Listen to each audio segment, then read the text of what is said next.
Allez, dernière partie de ce cours où je vous propose une fonction avec deux boucles itératives imbriquées. Et vous allez voir que ouais, il y a quelques petites choses à dire. Alors allons-y. Donc je vais d'abord me poser la question de la taille de mes éléments au départ. Donc j'ai deux listes, j'ai deux lignes, j'ai deux données. Donc a priori j'ai deux tailles différentes. Je vais les appeler n et m. On va regarder ce que ça donne ligne après ligne, et puis on va discuter à la fin de ce sur quoi on tombe. Ici, j'ai une variable à laquelle j'affecte une liste vide, c'est un coup de 1. Pour mot in mot, alors j'ai besoin d'affecter à mot quelque chose, une donnée, donc c'est une affectation, et j'ai besoin d'aller accéder en mémoire à mot, à la liste mot. Donc ça, c'est un coup de 2. Ok, je continue. Pour ligne in fichier test, à ligne, je vais affecter une donnée, et puis je vais lire la mémoire de fichier test. Donc aussi un coup de 2. If mot in ligne, j'accède à mot, j'accède à ligne, 1 et 1, et je regarde si mot est dans ligne. Donc on va considérer que l'opération in, c'est 1. On peut se poser la question de comment Python le in est programmé, et peut-être que la complexité est pas 1. Bon, par souci de simplification, ici on va dire que c'est 1. On peut peut-être enfin, je vais dire que c'est 1, c'est peut-être plus compliqué que ça, mais en tout cas, nous, on va dire que c'est une opération, c'est 1. Ok, et puis ici, résultat append de mot, donc j'accède en mémoire à mot et j'ajoute à résultat mot. Alors pareil, est-ce que la fonction append a un coût de 1? Est-ce que c'est un coût supérieur?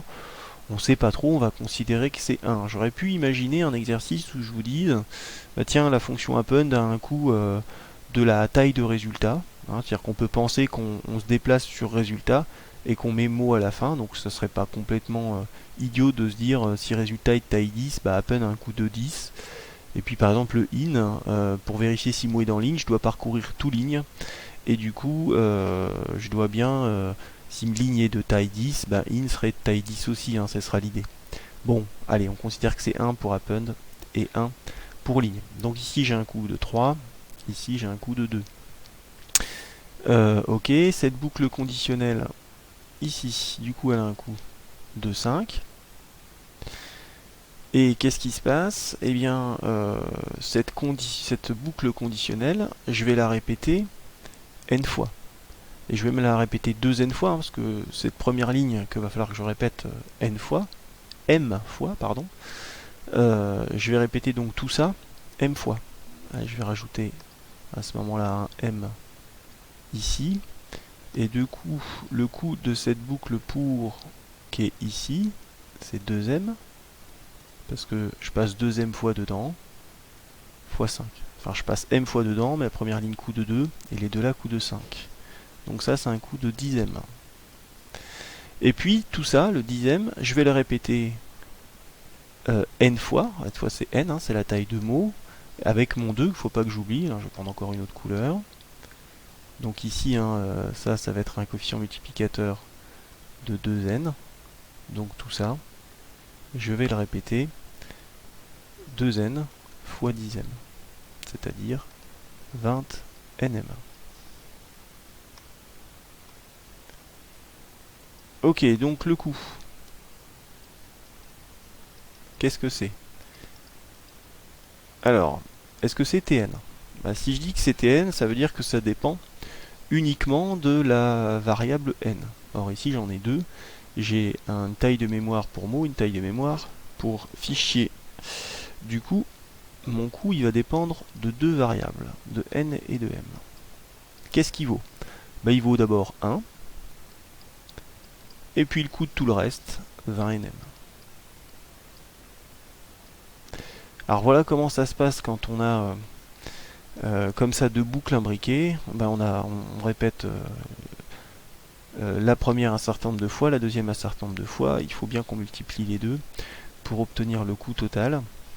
Alors par souci de simplification, parce qu'on n'est qu'en première, On travaillera sur des coups comme ça avec deux valeurs, mais ça sera plutôt pour la terminale. Là, je voulais vous montrer un exemple, mais pour la terminale, on va dire, pour la première, pardon, on va considérer que n égale m, c'est-à-dire que mes deux listes ont la même taille, et du coup, on a tn, le coût en temps de cette fonction, qui est 1 plus 20n fois n, qui est donc 1 plus 20 n carré. On a un coût qui est quadratique, hein, on a un carré qui apparaît ici, donc ça, hein, c'est ce qu'on appelle un coût quadratique. On a une espèce de fonction de polynomial du second degré, hein, pour ceux qui ont fait l'aspect maths en première. Donc voilà, coût quadratique, voilà ce qu'on appelle un coût quadratique. Comme tout à l'heure, hein, pour considérer que le 1 est négligeable devant cette valeur-là, et on dit que Tn est d'ordre n carré, ou que Tn est en grand O de n carré. Je vous rappelle, la notation grand O, elle n'est pas au programme, je ne vais pas vous embêter avec ça, on va la manipuler, et puis à un moment on vous dira, bon voilà, maintenant on l'utilise, maintenant que vous l'avez comprise. Voilà. Ouais, travaillez bien tout ça, hein, c'est pas complètement évident, en même temps c'est assez technique, ça ne doit pas être non plus très compliqué pour vous. Je vous laisse le travailler.